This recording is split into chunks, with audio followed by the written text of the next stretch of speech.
2020 тышқан жылғы қыран күлкі. Әзілкеш жеңіс ырысқанұлы.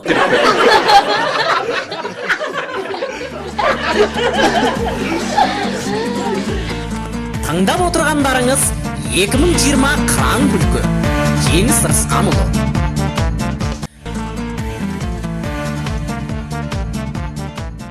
Карантин кезінде қызы қолпонменен шешесіне тілдесіпті. Шеше, нағып жатырсыңдар деп. Ой, сол жатырмыз, ешқайда шыға алмай үйдеміз деп. Сол немен істеп жатырсыз? Денсаулығыңыз жақсы ма деп. Көрші кемпірдер келген ғой. Содан шай ішкелі жатырмыз деп. Ой, шеше, айдарша вирустың микробы өте жұғымтал деген. Ондай бір-біріңізге барып келіп жүруге болмайды ғой. Сақтанбайсыздар ма десе. Балам, біз сақтанып отырмыз депті. Сонда ой, шеше, қайтып сақтанып жатырсыз десе айтады дейді. Балам, біздің үйде жаңғыз маска бар біреугene. Кім сөйлесе, сол масканы алып ап, сол тағып ап, сол сөйлеп отыр деп айтады. Мына карантин кезінде аяқ киім шкабындағы етікпенен пәтеңке екеуі кеңесіп қапты дейді, әңгімелесіп. Осы жолы біз жақсы демалып қалдық деп. Ана сандал, ана тоше. Соның сорғайна да осы жолы. Және осы карантин кезінде бір үйлі жан қарт ойнап. Келіні атасы бар, апасы бар, күйеуі бар, 4 адам қарт ойнапты. Енді бір ойнамаса кем боқ балады. Содан жеңіліп қапты қартадан келіншек. Күйеуі ұрсыпты, сен нағып жеңіліп қалдың, бұның не деп сүйсе, келіншек айтады дейді. Мен қайтем енді, атам менің мәтікеме дұс салып жіберсе деп айтты. Ана қойдың бүйрегін жесе, бүйрекке пайдалы екен. Жүрегін жесе, жүрекке пайдалы екен. Миын жесе, миға пайдалы екен. Деп мен біреуге кеңес әңгіме айтып отырсам, содан әлгі айтады. Ондай болса, сіз қойдың үйтілмеген құйқасын жесеңіз болды ғой, басыңа шаш шығады деп әлгі. Одан кейін менің бір құрдасым бар болатын. Неге айтады емес пе? Сен басыңа әдемілеп шаш шығарам деп сен дейді. Ана шекерменен қантты езген суды басыңа жағып дейді. Соңғы қара текеметкен немесе қара кигізге тоңқалаң ассаң дейді. Басыңа шаш шығады дейді. Соны оны сынап көрсем, ол ойсын болмайды екен, ол шашқа келмейді екен. Құлақтан кірген айтпай тоқтамайтын біреу бар екен, зыпылдап ананынан айтта береді екен де. Ол әуелі ыңғай пәлеге қап жүреді екен. Ойбай түгеннің баласы асыранды, ойбай түгеннің келіні бұрын түгенбай үйленген, түгенбай барып тұрған дүние қор деген албаты біреудің қитығына тиетін сөзді айтып пәлеге қап сөйтіп жүреді екен де әлгі. Бірақ оған тағы да қарамайды екен енді. Ол шыдай алмайды екен де, естіген сөзді айтпаса шыдай алмайды екен де, бақырып айғайдап кетеді екен. Жаңғыздың сырын айтыпты, әңгімесін кеңесіп. Сөйтіп айтып қойғаннан кейін ол артынан тарап кетті дейді. Елге тарап кетеді. Содан кейін анаған барып, сен неге айтасың елге? Десе, ана өзін ақтап жатыр дейді. Жоқ, мен албатты ешкімге айтқам жоқ. Сенімді деген 8 келіншек келген айтқан едім деп айтты.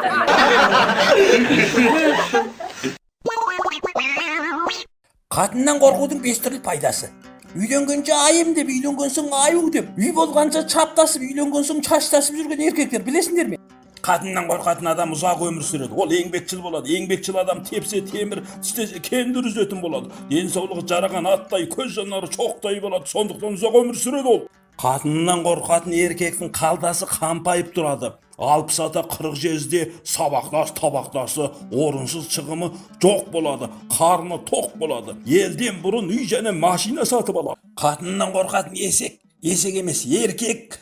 Осы күнгі киімді шайтандардың азғыруынан аулақ болады. Отбасы орнықты болады. Отбасы орнықты болса, қоғам орнықты болады. Қатынынан қорқатын ерлер кәсібіне шебер, жұмысына чөгел болады. Оңай кәсіптау болады. Тамақ жасау, кір жуу, баланың құйрығын жуу секілді байланыстарыменен балалары оны жақсы көретін болады. Қатынның қасында, бақыт құсы басында болады. Қатыннан қорқудың 5 түрлі пайдасы.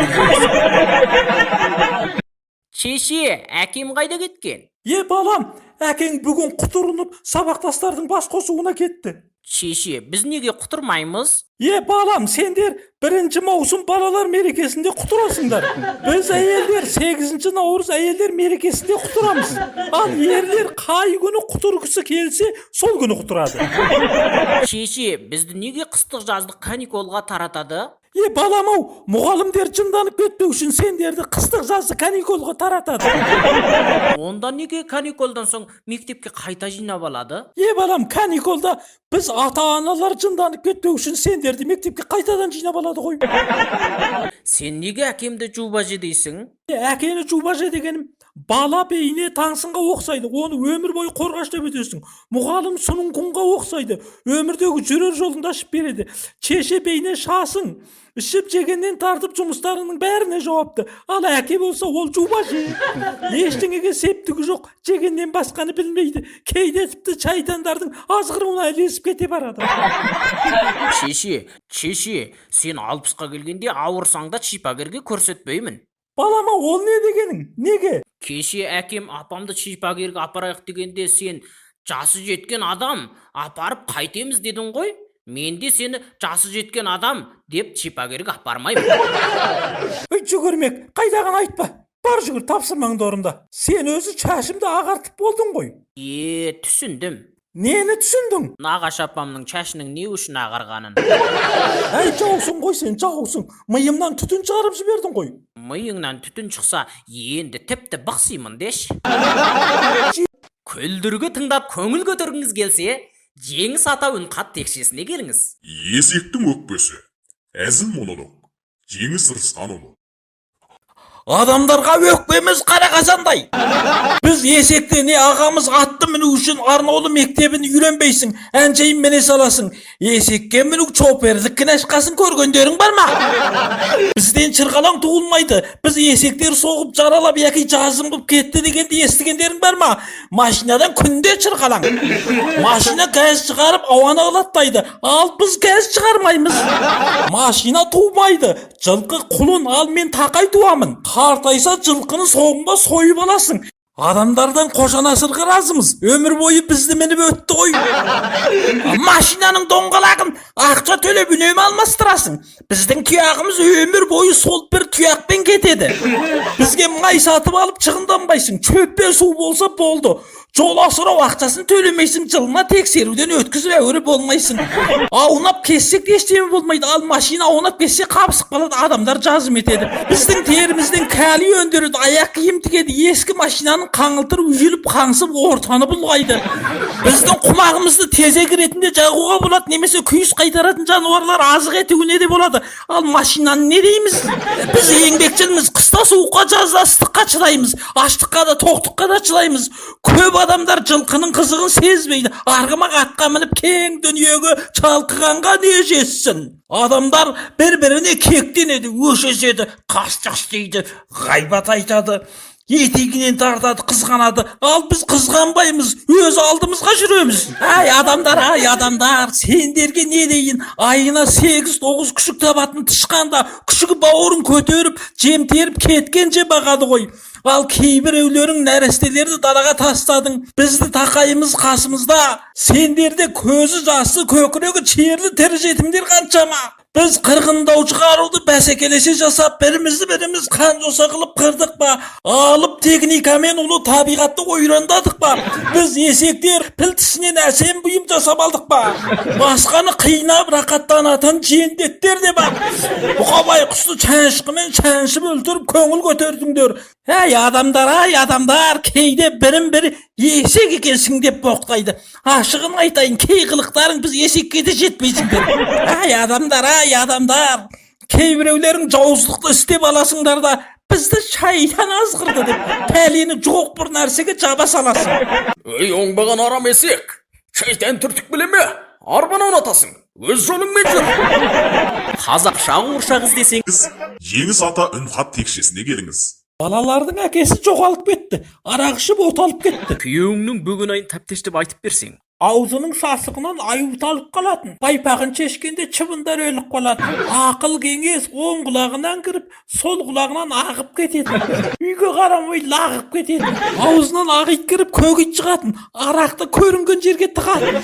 Асқазаны мен мұрынынан басқа мүлкі жоқ. Ол келгенде күлкі жоқ. Шашы өрпүйген, еріне дүрдүйген, көзі қанталаған, чыбын шіркейлер анталаған. Жақсылықты көрмейтін, ешкім оған сенбейтін. Үш саусағы үсіген. Бойы бірде 70, салмағы тұрақсыз, ерінінде насыба, езуінде темекі. Ақ көңілдігінде айтар жоқ. Шапанның жыртығы бар, бетінің тыртығы бар. Міне күйеуімнің бөгөн айы осы. О құдірет, ондай адамды қайтесің? Алғаш тиген байым, аспандағы айым. Балалардың әкесі жуып жайып аламын, бар екен қандай қатесі. Бір күні қоятын шығар, араққа да тоятын шығар. бір медициналық университетте оқитын бір оқушы әкесін айтты. Әке сізге үнемі келе беретін бір ауруды сонымен бір жолата жазып жібердім. Шипалы дәрі-дәрді істетті. Мен мықты ма екенмін десе, әкесі айтады дейді. Өй, оңбаған сол. Оны неге сен бір жолата жазасың? Мен саған жіберіп жатқан ақшаның бәрін қайдан тауып жатырмын? Енді ол қайтадан келмей қояды ғой деп айтады. 2020 қыран күлкі. Әзілкеш Жеңіс Рысқанұлы. Қазақша картон фильм іздесеңіз, Жеңіс ата үнқат текшесіне келіңіз. Қойдың шалы, бүгін сөз сайысына түсеміз.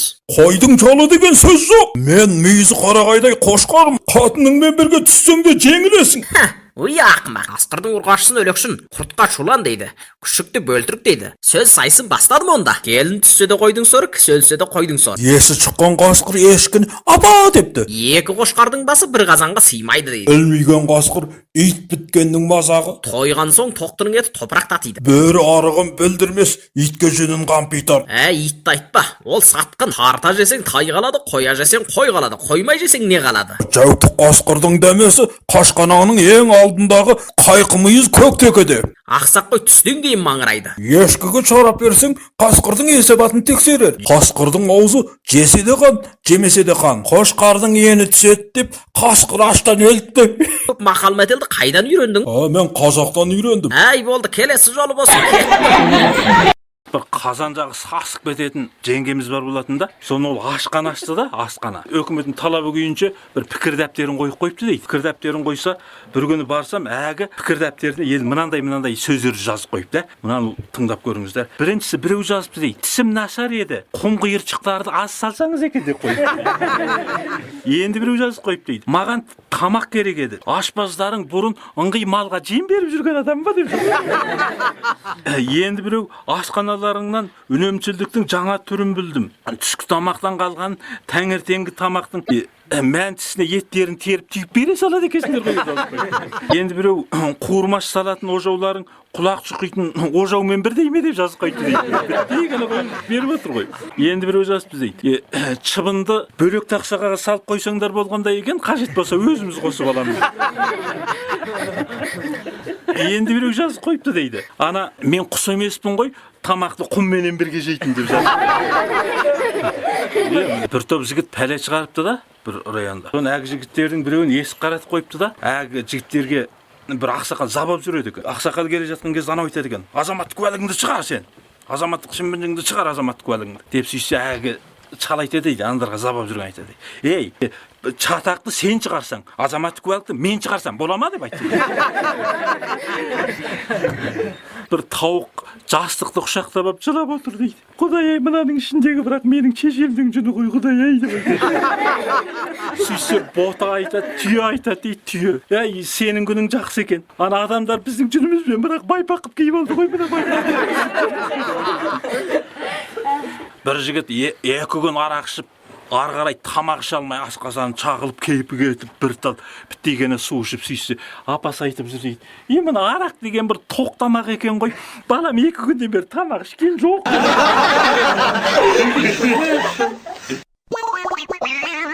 Інісі айтыпты, ағасының үйіне келіп, жеңгесін айтыпты: менің балам сендердің үйлеріңе жатып оқысын деп сөйтіп, жатып оқысын деп сөйтсе, әгі жеңгесі айтады дейді: болады, жатып оқысын, жарайды, қарсы аламыз келіп жатқан.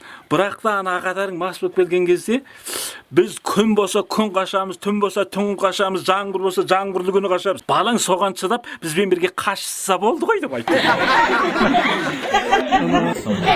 Қатынас сақтысы мотоға мінгесіп: сендер немене 3 адам мініп алғасыңдар мынаған, а? Деп сөйтсе алдындағы адам айтады дейді: 3 дейді.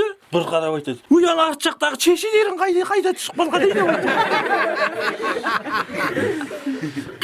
Бір жігіт бір топ жігіттерді жинап алып үйінің төбесін сылап жатыпты. Үйінің төбесін сылап жатқан кезде әгі жігіт басқа жігіттерге айтады дейді: әй, ана үйдегі пәлеге сездірмейді, әйелін көрсетіп айтады: үйдегі пәлеге сездірмей, арт жағын сұйқылдатып қана жұмшық қағып сылай салыңдар.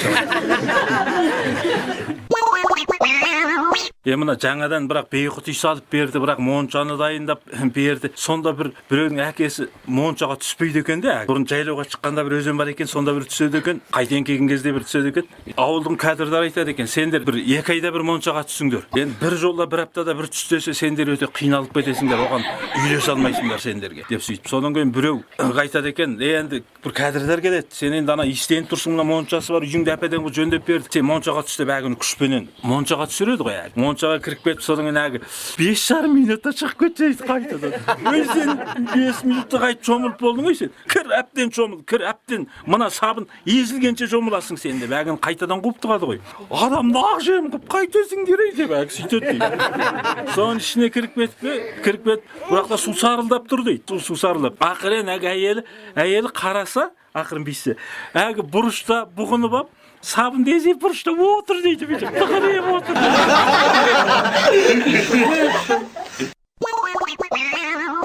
Моншаға түскенде бір қорлық көріп жүр ғой, бір қорлық көріп жүр.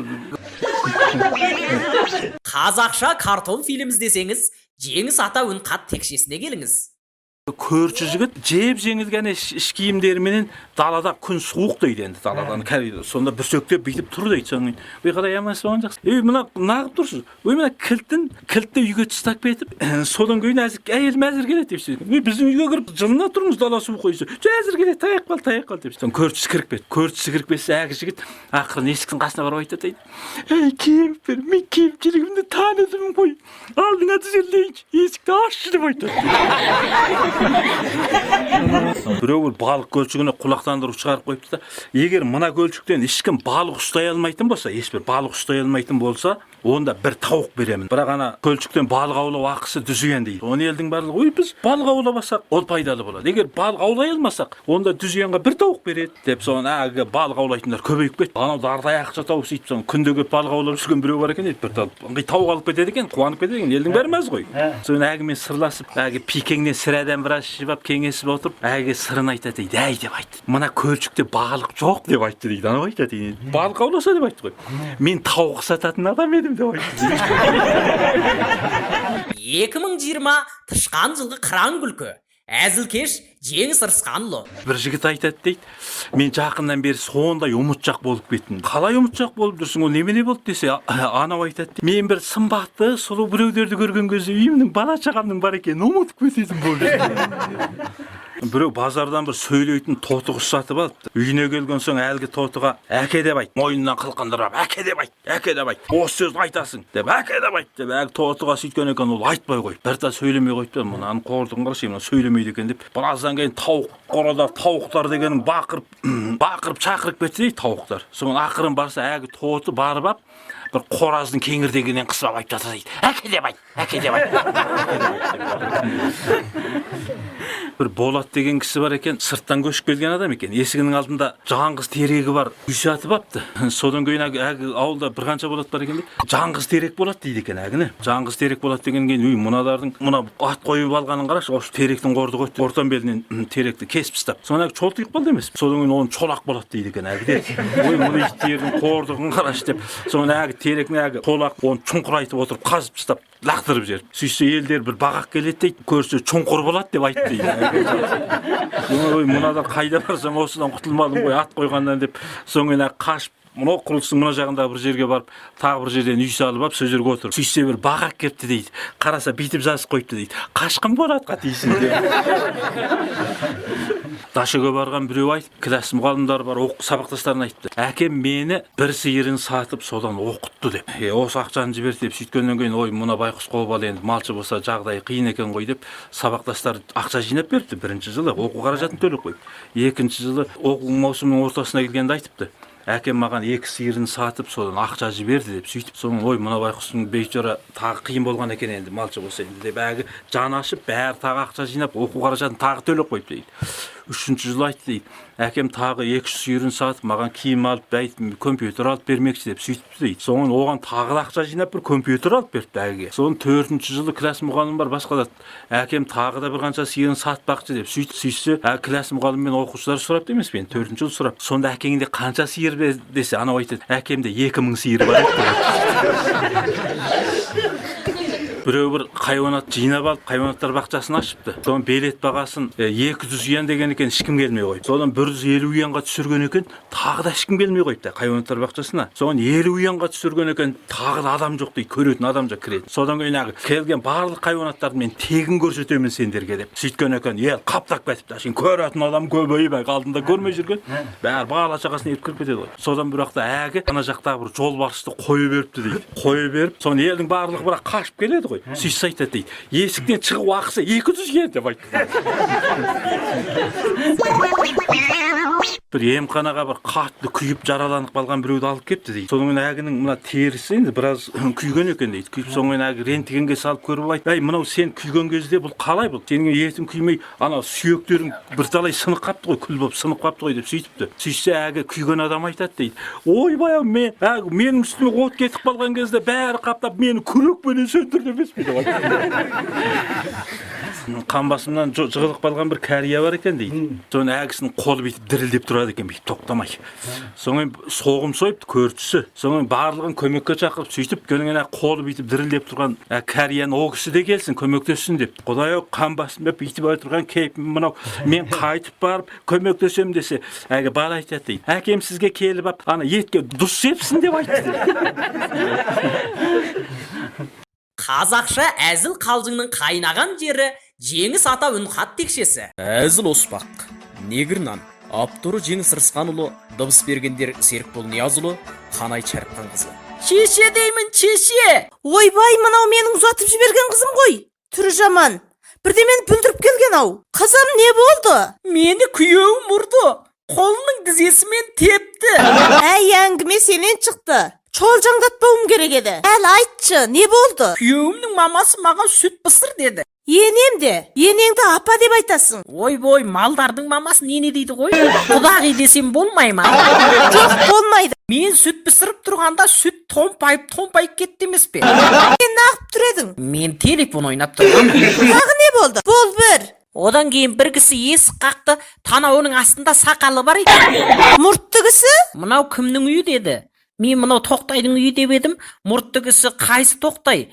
Түйе Тоқтай, күйе Тоқтай, жынды Тоқтай дегендер бар. Бұл қайсының үйі деді. Мен жынды Тоқтайдың келінімін деді. Күйеуім бақырайып тұрып, аузыңды жап деді. О, баламай. Келін атасының атын тіке атамайды. Бұл екі де. Күйеу баланыкі дұрыс. Тағы не болды? Үйге кісілер келді. Мен чай құйдым. Чыныны атама бердім де, ата, атау кереңізді ішіңіз дедім. Бір кісі, балам қалай сөйлейсің деді. Мен содан, сіздер де атау керелеріңізді ішіңіздер деді. Сен атау керені білесің бе? Адамның қайтыс болар алдындағы ең соңғы тамағы. Бұл үш болды. Ойбой, сізде ылғи әкеме атау кереңді іш дейсің ғой. Кейде ол күйдіргінің қылығы өтіп кетеді. Болды ма? Жоқ, тағы бар. Кісілерге қойдың көтінің майынан жеп отырыңыздар деді. Келістірген екенсің. Күйік май деп айтпайсың ба? Бұл 4 болды. Болды ма? Бір күні өзім тамақ істейін деп, күйеуімнің мамасына не тамақ ішесіздер дедім. Не тамақ істедің? Атапа деп айтпайсың ба? Содан не болды? Ол кісі тұрып, балам алдымен тамақ істеп әкел, сосын тамақтың атын өзіміз қойып аламыз дейді. Содан кейін сомиян қуырдым, су көп болып кетіпті. Бұны көрген Манати, мына тамағын көженің ағасы Сомиянның інісі Ләңмәннің бажасы болды деді. Бәрі шегі қатып күлді, сол қарағанда тамағым дәмді сияқты. Бұл 5 болды. Тағы не бар? Манатидің әкесі мен мамасы бір болып, Манати екеміз бір болып қарт ойнадық. Содан біз жеңіліп қалдық. Атама, сіз менің мәткеме тұз салып жібердіңіз ғой деп еді. Манати ұрысты. Одан тағы бір күні апам маған нан пісір деп, мен пісірған нанның даласы түн болып кетіпті. Нанның даласы? Түн болып кетті? Нанның сыртын күйгізіп алғансың ғой онда. Нанның арт жағына өрт кетіпті. Ас үйге от кетті ме? Бірдеме болған жоқсың ғой. Мен ештеме болмадым. Нанның астыңғы беті негір болып кетіпті. Нанның ақ жағын қаратып қойсам, Манати қайта негір жағын қаратып қойды. Күйеу бала да қызық екен. Ол бір қалжыңбас көрінген. Содан күйеуімнің мамасы айтады, ол нан ары қарап тұра берсін, бері қарайтын беті жоқ дейді. Менің де құдағиға қарайтын бетім қалмады. Сені қазан жаққа жолатпай қойып едім. Сабақ қара деп. Енді міне не болды? Саған үйрететін нәрсе көп екен. Тамақ істеуден бастайық.